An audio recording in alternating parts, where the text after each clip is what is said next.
앉으셔서 하나님의 말씀을 보겠습니다. 하나님의 말씀은 출애굽기 15장 22절 말씀부터 26절까지의 말씀입니다. 구약성경 105페이지에 있습니다. 출애굽기 15장 22절부터 우리 함께 봉독하시겠습니다. 모세가 홍해에서 이스라엘을 인도하며 그들이 나와서 수르 광야로 들어가서 거기서 사흘 길을 걸었으나 물을 얻지 못하고 마라에 이르렀더니 그곳 물이 써서 마시지 못하겠으므로 그 이름을 마라라 하였더라. 백성이 모세에게 원망하여 이르되 우리가 무엇을 마실까 하매 모세가 여호와께 부르짖었더니 여호와께서 그에게 한 나무를 가리키시니 그가 물에 던지니 물이 달게 되었더라. 거기서 여호와께서 그들을 위하여 법도와 율례를 정하시고 그들을 시험하실세 이르시되 너희가 너희 하나님 나 여호와의 말을 들어 순종하고 내가 보기에 의를 행하며 내 계명의 귀를 기울이며 내 모든 규례를 지키면 내가 애굽 사람에게 내린 모든 질병 중 하나도 너희에게 내리지 아니하리니 나는 너희를 치료하는 여호와임이라. 아멘. 이제 하엘의 찬양이 있겠습니다.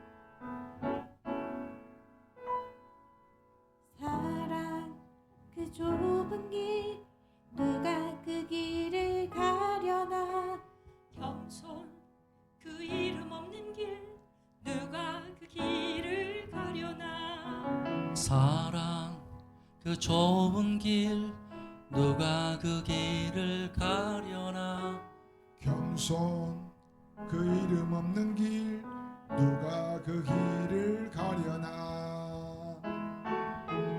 누가 주의 마음 알아 자매의 눈물 닦아주며 누가 형제의 허물 사랑으로 덮으려나 누가 주의 마음 알아 절망에 잠긴 사람 찾아 위로의 손 내밀어 사랑으로 안으려나 사랑 그 좁은 길 누가 그 길을 가려나 겸손 그 이름 없는 길 누가 그 길을 가려나 사랑 그 좁은 길 누가 그 길을 가려나 겸손 그 이름 없는 길 누가 그 길을 가려나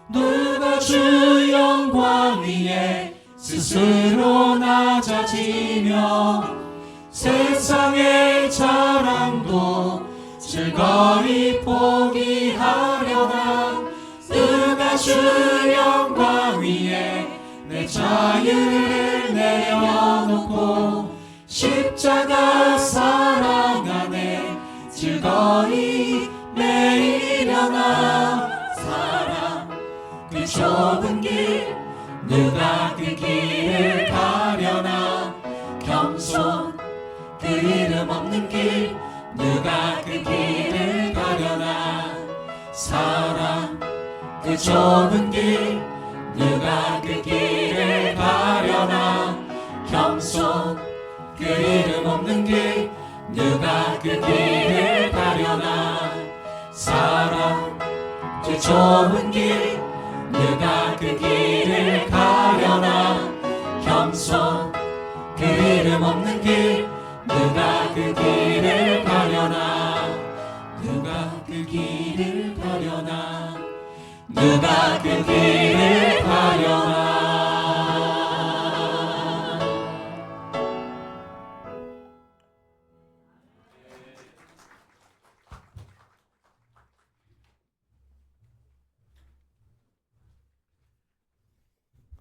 오늘 교회 들으시면서 크리스마스 장식이 잘 되어 있죠? 예, 밤중에 보니까 교회가 더 예뻐 보였어요. 우리가 성탄절을 준비하면서 예수님이 정말 내 마음속에 들어오시도록 내 구주로, 내 생명의 주로 그렇게 기다리는 그러한 시간들이 되시기를 바랍니다. 여러분 인생에서 한 해 동안 지나오시면서 가장 기뻤던 순간이 어떤 것이었습니까? 여러분이 지나오면서 가장 즐거웠던 때 어느 때였는가요? 자녀들이 원하는 학교에 들어갈 때, 또 좋은 직장 들어갈 때 기쁜 일이고요. 그리고 아이가 첫 아기가 태어났을 때 부모도 기뻤지만 할아버지 할머니도 참 기뻤고, 또 여러 가지 기뻤던 그러한 일들이 참 많이 있었을 것입니다. 그럴 때마다 우리 몸에서는 아드레날린이 분출된다고 합니다. 우리의 삶에서 기쁨이 일어날 때 하나님이 기쁘시게 하는 영적인 아드레날린도 함께 분출될 수 있기를 바랍니다. 그런데 그렇게 기뻤던 일들이 내 삶을 얼마 동안이나 기쁘게 해줍니까? 로또 1등 당첨자의 행복도가 사고로 불구가 된 사람하고의 행복도하고 1년을 놓고 비교를 해보면 큰 차이가 없다고 합니다. 그래서 쾌락 적응 이론이라는 게 생겨났다고 합니다. 복권이 당첨되면 할 것이 참 많고 좋을 것 같은데 그 다음부터 불행해지는 일이 생기는 거예요. 또 사고가 나서 몸을 내 맘처럼 못 쓰지만 또 순간순간 그것이 적응이 되면서 기쁜 일도 또 생깁니다. 위로해 주는 사람, 또 여러 가지 환경 속에서 또 하나님을 알게 되어지면 알 수 없는 기쁨들이 일어나서 결국 따지고 보면 그게 그것이라고 하는 이야기입니다. 오늘 우리가 읽은 말씀은 이스라엘 백성들이 홍해 바다를 건넌 이후의 이야기를 가지고 있습니다. 방금 읽은 본문 말씀 앞에 보면 미리암의 노래가 나옵니다. 미리암은 모세의 누이잖아요. 홍해를 건넜습니다. 그리고 바로의 정예 부대가 쫓아오다가 바닷물이 다시 덮이면서 그들이 몰사했습니다. 한마디로 마른 땅을 밟고 유유히 건넜던 그들은 하나님이 함께 하시는 큰 기쁨이 넘쳤던 거죠. 그래서 미리암이 소고를 치면서 불렀던 노래가 이런 노래입니다. 여호와는 용사시니 그리고 누가 주와 같으리랴.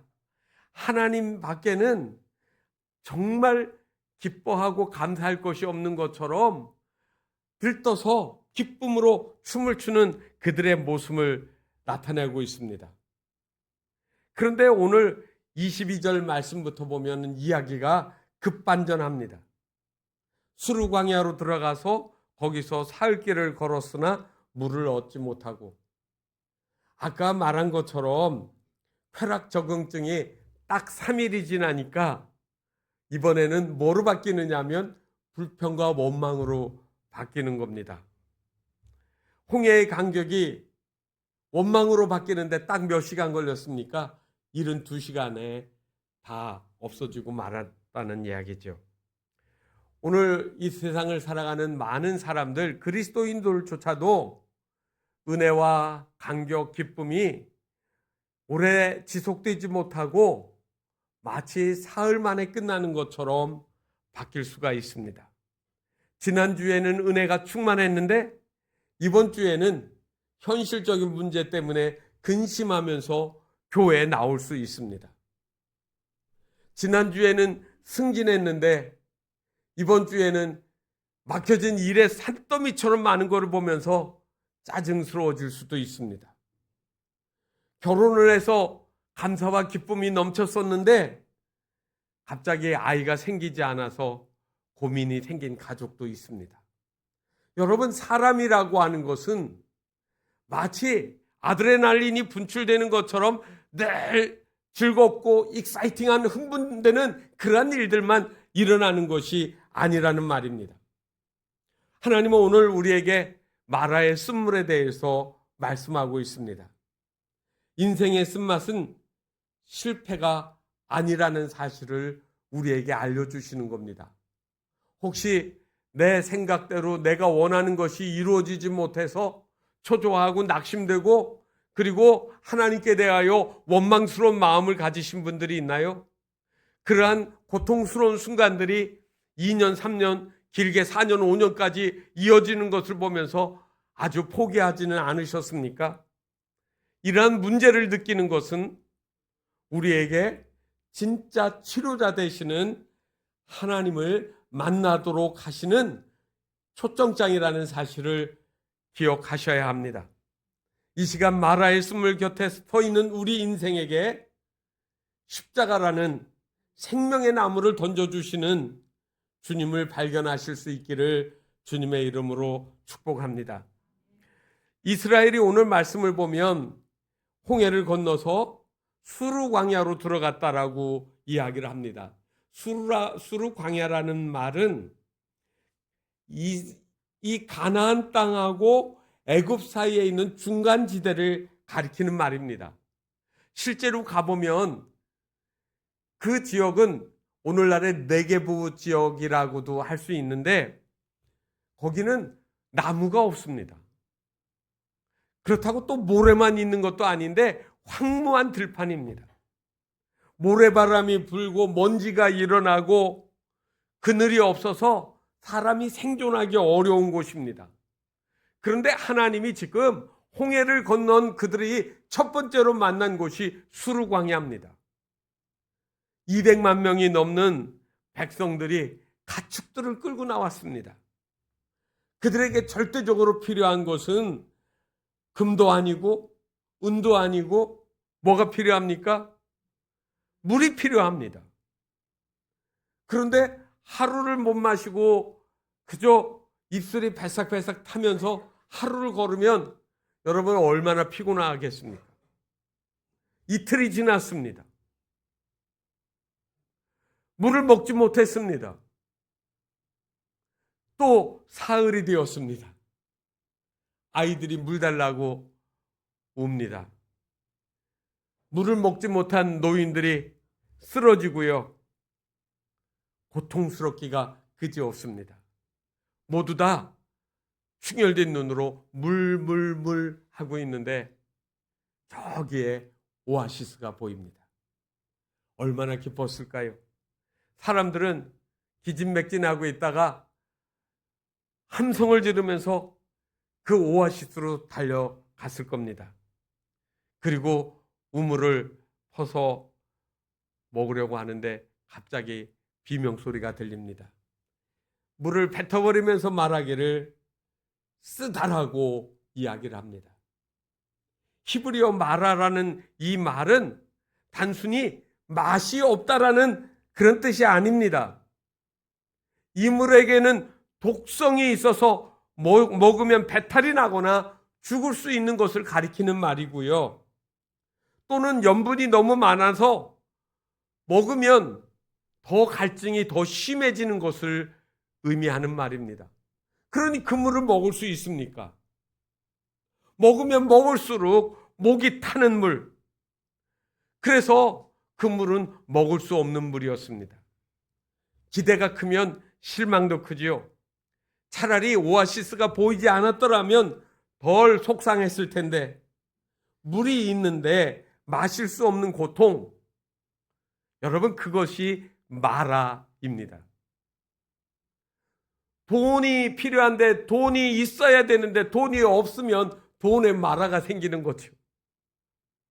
건강해야 되는데 건강하지 못한 것, 그것이 건강의 마라가 되어지는 겁니다. 인생이 겪을 수 있는 가장 고통스러운 감각 중 하나가 바로 갈증이라고 합니다. 의학적으로는 사람은 음식을 먹지 않고도 40일을 견딜 수 있대요. 요즘에는 그런 분들이 거의 없는데 옛날에는 목사님이나 신앙이 좋으신 분들이 40일 금식 기도했다는 이야기가 종종 있었습니다. 음식을 먹지 않고 40일을 버틸 수는 있습니다. 그런데 물을 마시지 않으면 3일에서 4일을 버티기가 힘듭니다. 몸의 수분이 2%만 부족해도 심한 갈증을 느끼고 5%가 부족하면 환각 증세가 나타나고 12%를 잃으면 생명을 잃는다라고 되어 있습니다.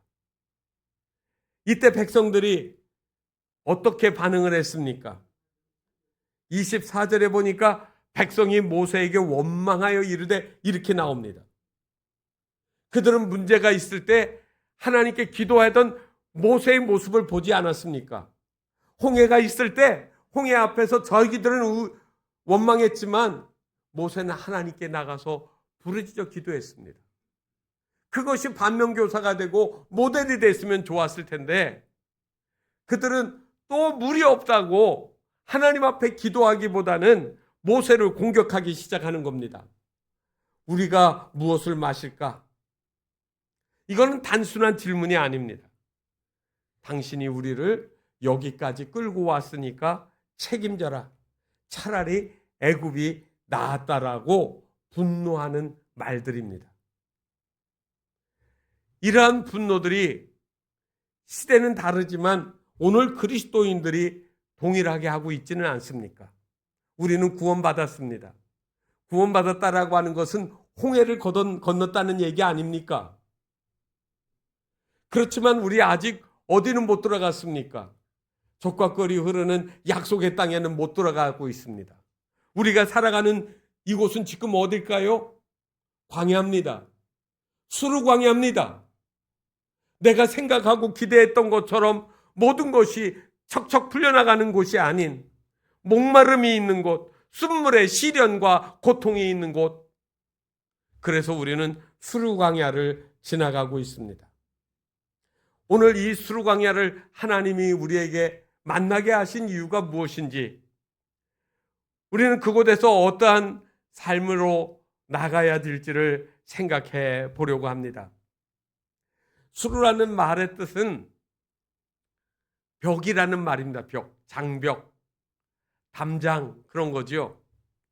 길을 갈 때 담을 쌓으면 그 길로 통과하지 못하잖아요. 하나님은 이스라엘을 벽에 부딪히게 하셨습니다. 내가 원하는 건 아닌데 하나님이 여러분 인생에도 벽을 만나게 하십니다. 풍요롭기 원하지만 알 수 없는 가난에 빠져들어가는 가난의 벽도 있습니다. 건강을 찾지만 건강이 내 마음대로 있는 게 아니라 어느 날 갑자기 질병이 찾아 들어와서 고통이 되어집니다. 남들보다 뛰어나기를 원하지만 그렇게 되지 못하고 더 어려운 곳으로 떨어질 때도 있습니다. 바로 그것이 수르 광야입니다. 그런데 오늘 이 수르 광야의 길을 3일이라고 이야기합니다.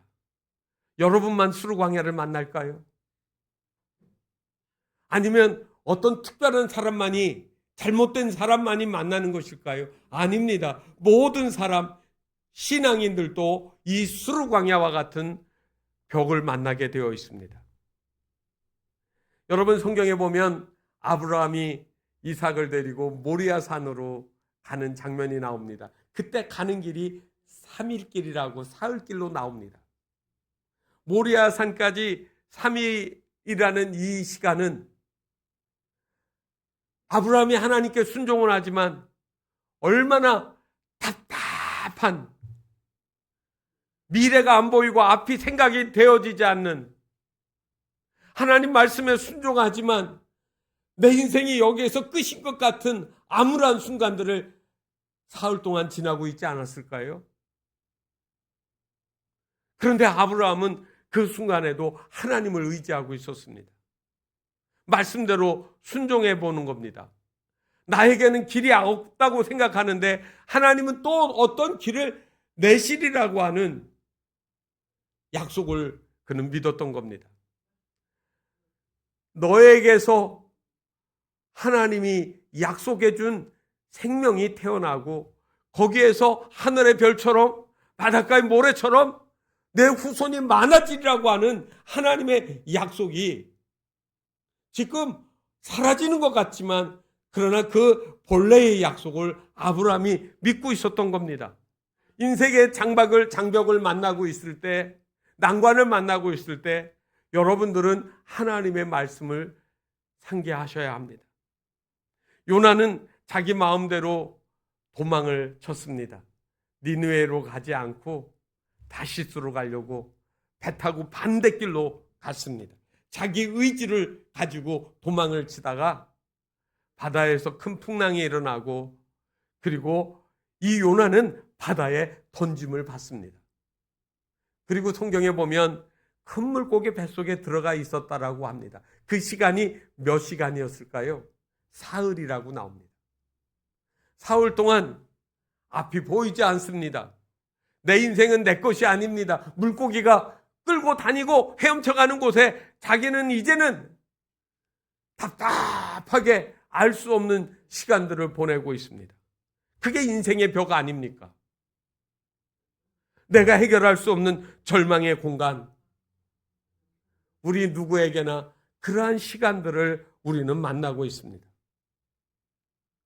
예수님도 십자가에서 죽으셔서 사흘 동안 무덤에 계셨다라고 합니다. 이 무덤은 부활을 막으려고 하는 장벽처럼 보이지만 그러나 예수님은 말씀하신 것처럼 사흘 만에 부활하십니다.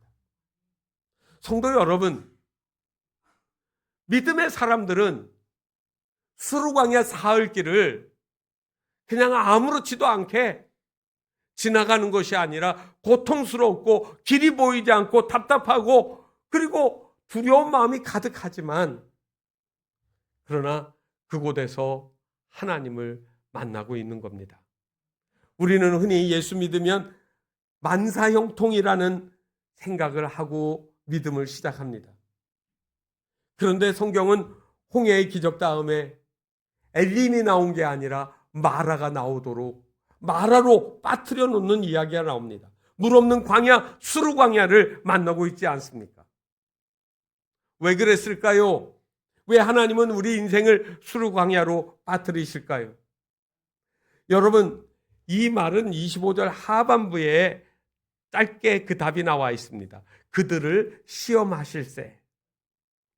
여러분, 절망이라고 하는 그 이야기를 우리는 알 때 하나님이 무엇을 의도하시는가를 생각하셔야 합니다.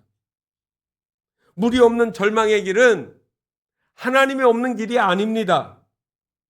하나님이 우리를 시험하시는 장소입니다. 군대 가면 젊은이들이 훈련소부터 들어갑니다. 부대 가서 일하는 거 아니에요. 이등병 짝대기 하나도 그냥 달아주는 게 아니에요. 훈련이라고 하는 테스트, 디스플린이라고 하는 훈련의 과정을 거쳐서 군인이 되게 만들어 놓습니다.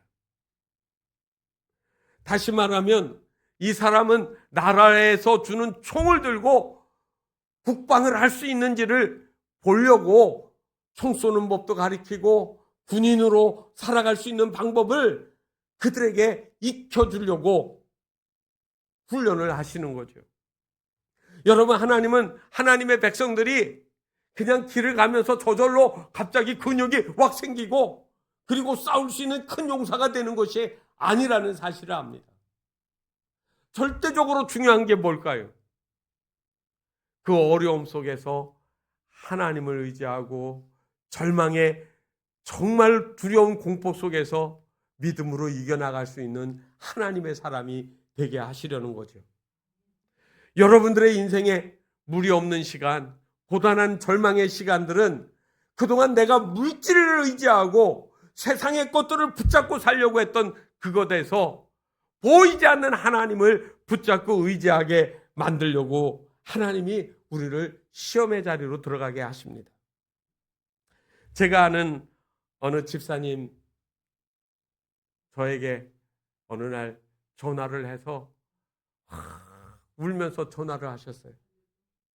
이분은 중소기업을 운행하면서 정직하게 세금도 냈고 직원들을 가족처럼 따뜻하게 잘 대해줬습니다. 교회 건축을 할 때 건축 헌금도 많이 하셨고요. 그런데 코로나 시기에 원청업체가 부도가 나면서 연쇄적으로 도산 위기에 몰렸습니다. 방법이 없습니다. 누구 도와주는 사람도 없습니다. 전화로 이렇게 얘기합니다. 목사님 아시잖아요. 제가 어떻게 하나님 믿었는지 아시잖아요. 제가 11조 떼먹었습니까? 주일 성수를 안 했습니까? 왜 하나님 저에게 이런 쓴물을 주시나요? 라고 울먹였습니다. 그때 제가 드릴 수 있는 말은 아무것도 없었습니다.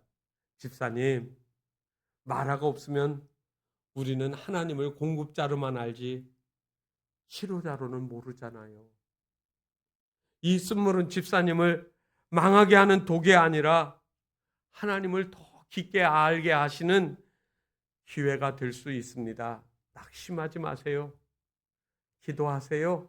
제가 그렇게 전화로 말을 맺었습니다. 여러분들이 수르 광야를 통과하고 마라를 만났을 때 어떻게 해야 될까요? 여러분, why, 왜라는 영어 단어가 있습니다. 그리고 what이라는 무엇, 무슨이라는 단어가 있습니다. 그런데 많은 사람들은 어려움에 빠지게 되면 why, 왜라는 말을 사용합니다. 하나님, 제가 왜 이런 고통을 당해야 합니까? 우리는 하나님의 백성 아닙니까? 왜 우리를 홍해를 건너게 하고 여기서 말라 죽게 만드십니까? 왜라는 질문을 반복해서 합니다. 왜 뺏어갑니까? 왜 주셨다가 다시 뺏어갑니까? 원망하잖아요. 그런데 이 why라고 하는 왜라는 말을 계속하면 원망밖에 안 생깁니다. 이스라엘의 실패는 질문이 잘못된 겁니다. 우리는 고통을 당할 때 왜가 아니라 무엇이라고 물어야 됩니다. 하나님, 이 고통의 의미는 무엇입니까? 이 시간을 통해 저에게 가르치시려는 것은 무엇입니까? 라고 물어야 고통 속에 숨겨진 하나님의 뜻이 보여지는 것이지요. 여러분, 쓴물을 만날 때 당황하지 마십시오. 왜 나에게 이런 일이? 묻는 대신에 하나님, 이 쓴물을 통하여 하나님은 저에게 무엇을 가르쳐 주시려 하십니까? 라고 물으셔야 합니다. 원망은 문제를 절대적으로 해결하지 못합니다. 원망은 우리 영혼을 더욱 갈증나게 하고 목마르게 만들어 놓습니다. 여러분의 인생에 찾아온 마라를 직시하시고 그리고 도망치지 마십시오. 23절부터 24절에 마라에 이르렀더니 그곳 물이 쏘서 마시지 못했다고 하고 그들이 모세에게 원망해서 우리가 무엇을 마실까라고 외치기 시작했습니다.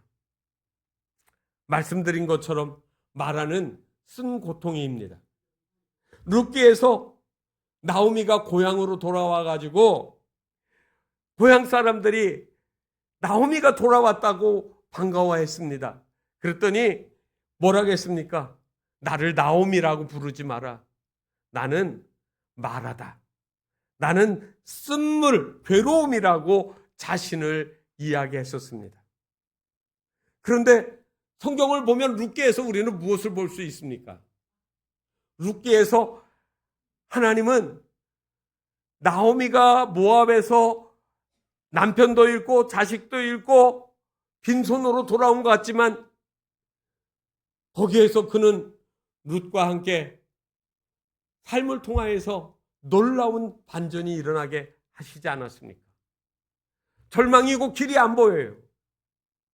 그런데 룻이 하나님의 언약 백성이 되어주고 거기에서 다윗의 가문이 이어져 나가는 이야기들을 여러분 어떻게 보십니까?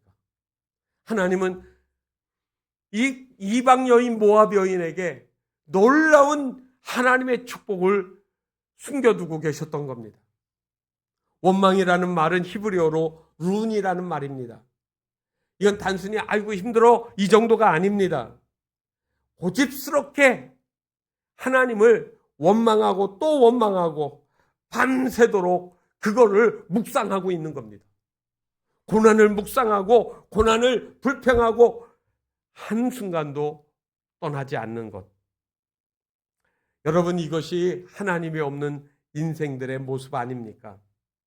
요한복음 4장에서 사마리아 여인이 남편을 5이나 바꾸어 가면서 찾았던 목마름이 누구를 만날 때 해결되던가요?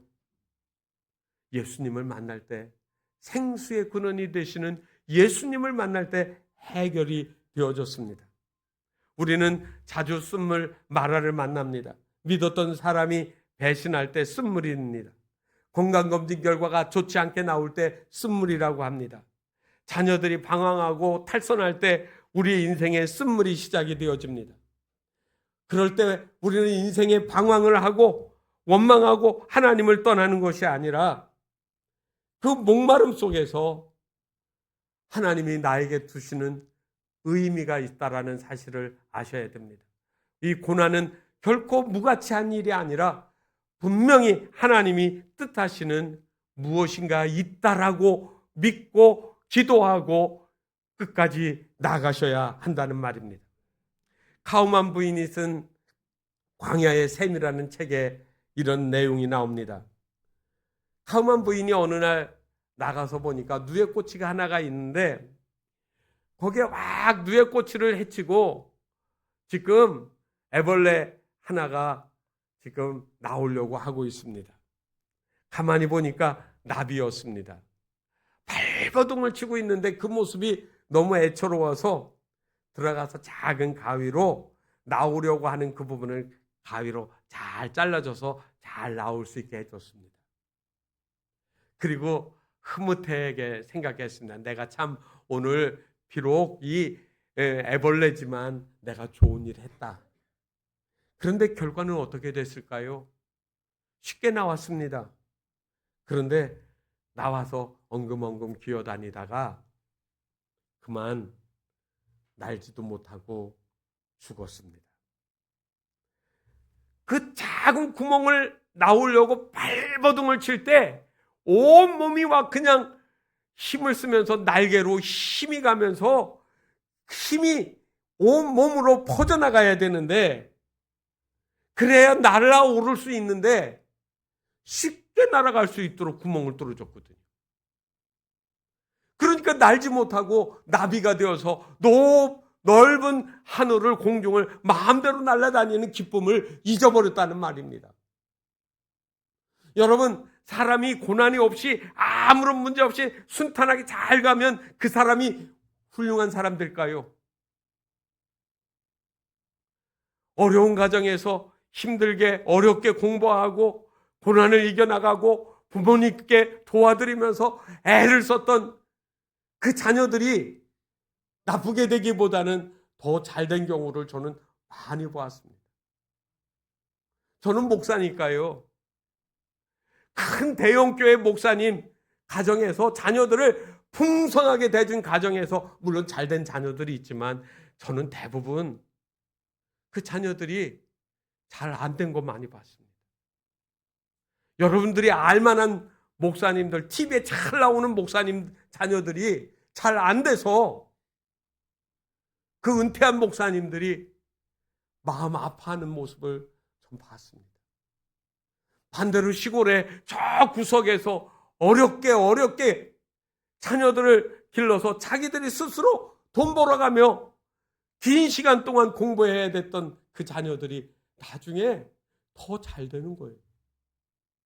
다시 말하면 나비의 구멍을 쉽게 뚫어주면 잘 될 것 같은데 잘 되는 게 아니었다라는 사실이죠.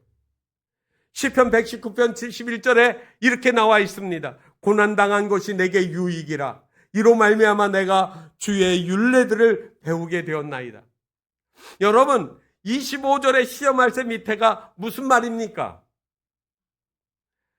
여호와의 말을 들어 순종하고 내가 보기에 의를 행하며 내 계명에 귀를 기울이며 내 모든 규례를 지키면, 여러분, 그게 시험을 통하는 그 이스라엘을 향하여 하나님이 하시는 거예요. 앞으로도 수도 없이 어려움 만날 거야. 그때 하나님 의지하고 순종하고 하나님께 귀 기울이고 하나님 말씀대로 살라고 지금 수르 광야의 벽을 만나게 하시는 겁니다. 절망과 원망이 가득한 그곳에서 이스라엘 백성들이 하나님을 원망할 때 모세가 또 하나님께 기도합니다. 25절에 보니까 모세가 하나님께 기도하는 거예요. 뭐라고 했습니까? 하나님, 이 백성들을 어떻게 해야 됩니까? 성경에는 안 나와 있지만 지금 답답한 모세가 하나님 앞에 부르짖었습니다. 그럴 때 하나님이 그에게 한 나무를 가리키시니 그가 물에 던지니 물이 달게 되었더라. 여러분, 모세의 부르짖음은 기도입니다. 여러분, 이건 평범한 이야기 같지만 여러분들이 문제를 만나게 되고 어려움을 당할 때 기도하는 걸 잊지 마세요. 주중에 조용히 교회 와서 문 열고 들어와 기도하는 우리 교우들을 볼 때 제가 이 계단을 오르내리다가 그 모습 보고 마음이 확 뜨거워질 때가 있습니다. 하나님, 저 권사님, 저 집사님 지금 기도하고 있습니다. 저는 그 어떤 것 때문에 지금 이 자리에 있는지 모르겠습니다. 하나님, 저 기도 들어주세요. 저 기도를 통하여 길이 보이게 해주세요. 답답하고 원통하고 그리고 슬픈 마음이 사라지게 해주세요. 하늘의 길들이 보여지게 해달라고 그렇게 기도합니다. 그랬더니 하나님은 모세에게 이렇게 말씀하셨어요. 한 나무, 다시 말하면 모세에게 한 나무를 가리키면서 그 나무를 그 물에다가 던져놓으라고 이야기하는 겁니다. 인간에게 들어왔던 쓴물이 단물이 되는 방법은 그 나무를 집어넣는 겁니다. 그 나무는 무슨 말일까요? 바로 창세기 3장 15절에 나와 있는 여인의 후손의 이야기가 예수 그리스도를 가리키는 첫 번 바로 메시아 예언이라고 하면 인생의 고통과 쓴물 속에 들어오는 이 나무는 바로 예수 그리스도의 십자가를 가리키는 또 다른 예언입니다. 죽을 수밖에 없는 우리 인생에 예수 그리스도가 들어오는 겁니다. 그것이 들어오게 되어지면 먹을 수 없는 물, 썩은 물, 냄새나는 물, 고칠 수 없는 물이 고쳐지는 겁니다. 여러분 인생에 예수 그리스도가 들어오면 절망의 물이 바뀔 수 없는 낙심과 그리고 죽음의 고통이 치유되어지는 역사가 일어날 줄 믿습니다. 여호와 라파, 나는 너희를 치료하는 여호와라고 하나님이 말씀하십니다. 이건 단순히 우리의 어떤 질병만을 이야기하는 것이 아니라 건강한 사람 모두에게도 죽음이라고 하는 병이 여러분들을 절망으로 몰아가고 지옥으로 몰아가려고 할 때 이 예수 그리스도를 만난 사람들에게는 생명의 구원이 활짝 열려지게 됩니다. 여호와 라파, 주님은 지금도 나는 너희를 치료하는 여호와 하나님이라고 문제의 해결자이심을 하나님은 말씀하고 있는 겁니다. 일본의 도자기 수리 기술 중에 킨치키라는 것이 있습니다. 도자기를 막 만들어서 굽다가 도자기에 금이 쭉 갔어요. 그러면 집어던져서 깨트리는 것이 아니라 그 깨진 틈에다가 오칠을 하고 그 위에다가 금가루를 뿌려 붙이는 그 기술이 킨치키라고 합니다. 이렇게 수리된 도자기는 깨지기 전보다 더욱 더 아름다웠고 단단하고 귀하고 가치 있는 예술품이 된다고 합니다. 여러분 인생에 금이 가 있습니까? 여러분 인생에 절망이라고 하는 버려져야 되는 절망의 순간들이 눈앞에 있습니까? 예수님 앞에 드려지면 거기에다가 주님이 상처난 곳에 주님의 손으로 어루만져 주시고, 그리고 거기에다가 주님의 사랑을 덧입혀서 존귀하고 귀하고 복되게 만들어 주실 것입니다. 이 주님을 만나는 기쁨이 성도들의 삶에서 경험되어질 때, 대림절에 우리를 찾아오신 예수님을 만나는 진정한 기쁨의 의미를 알게 될 것입니다. 이 시간 우리의 삶에 괴로울 때 주님의 얼굴을 바라보고 주님께로 나가는 그러한 삶이 되시기를 바랍니다.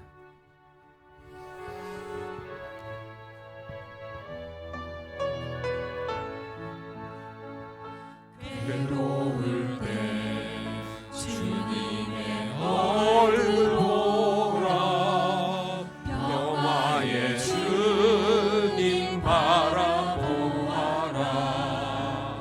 세상에서 시달린 친구들아, 위로의 주님 바라보아라. 눈을 들어 주를 보라, 내 모든 염려 주께 맡겨라. 슬플 때에 주님의 얼굴 보라, 사랑의 주님 안식 주리라. 힘이 없고 내 마음 연약할 때 능력의 주님 바라보아라. 주의 이름 부르는 모든 자는 힘주시고 늘 지켜주시리. 눈을 들어 주를 보라, 내 모든 염려 주께 맡겨라. 슬플 때에 주님의 얼굴 보라, 사랑의 주님 안식 주리라. 이 시간 우리 함께 기도하겠습니다. 하나님 아버지, 저는 지금 마라를 통과하고 있습니다. 수르광야 절벽과 같은 그 길에서 먹을 수 없는 쓴물과 같은 고통스러운 순간, 먹으면 더 갈증이 나고 해결이 되지 않는 절망의 순간에 있습니다. 하나님 아버지, 이 상처를, 이 아픔을, 이 고통을 하나님 앞에 내어놓기를 원합니다. 이 시간 주님, 제가 그동안 그렇게 물어왔던 왜 나에게 이 고통, 이 아픔을 이렇게 질문했던 것들을 바꾸어서 주님 무엇을 저에게 알게 하시려고, 저에게 무엇을 주시려고, 저에게 무엇을 통하여 주님을 만나게 하시려고 하는지를 깨닫게 해달라고, 기도를 바꿀 수 있게 해달라고 우리 기도해야 되지 않을까요? 주님, 이 시간 저희들의 상처 때문에, 저희들의 아픔 때문에 절망했던 저희들의 삶이 예수님을 만나는 새로운 감격과 감사가 차고 넘치게 해달라고 함께 기도하시겠습니다. 거룩하고 자비로우신 하나님 아버지, 우리 인생의 하나님 아버지, 예측할 수 없는 아픔들이, 슬픔들이, 고통들이 수르광야를 통과할 때 저희들이 만나게 되고, 또 저희들이 먹을 수 있다라고 생각했던 그 기회에 맞춰도 쓴물이 되어서 도무지 먹을 수 없는 절망이었던 것들을 저희들이 압니다. 하나님 아버지, 지금 수르광야와 같이 마라의 쓴물을 만난 저희들의 영혼을 하나님 아버지 주님 앞에 가지고 나왔습니다. 저희들의 심령을 어루만져 주시옵소서. 저희들의 상처가 주님 아니면 치료될 수 없어 이 시간 주 앞에 엎드리오니 하나님 아버지, 저희들의 인생에 십자가가 들어오게 하여 주시옵소서. 그 나무가 들어와서 단물이 되어진 것처럼 예수님을 만나게 하시고, 나의 주 나의 하나님, 나를 버리지 아니하시는 주님, 나의 소망이 되어주시는 주님을 의지하고 붙잡게 하여 주시옵소서. 그리하여 우리의 사는 날 동안 주님과 함께하는 기쁨이 넘치게 하시고, 하나님 아버지, 절망했던 마음들이 그 위로와 기쁨을 다시 회복하게 하여 주시옵소서. 목마른 심령이 치유되게 하시고, 가난 영혼들이 새 힘을 얻는 놀라운 역사들이 일어나게 하여 주시옵소서. 우리의 구원과 소망, 생명이 되어 주시는 우리 주 예수님의 이름으로 간절히 기도하옵나이다. 아멘.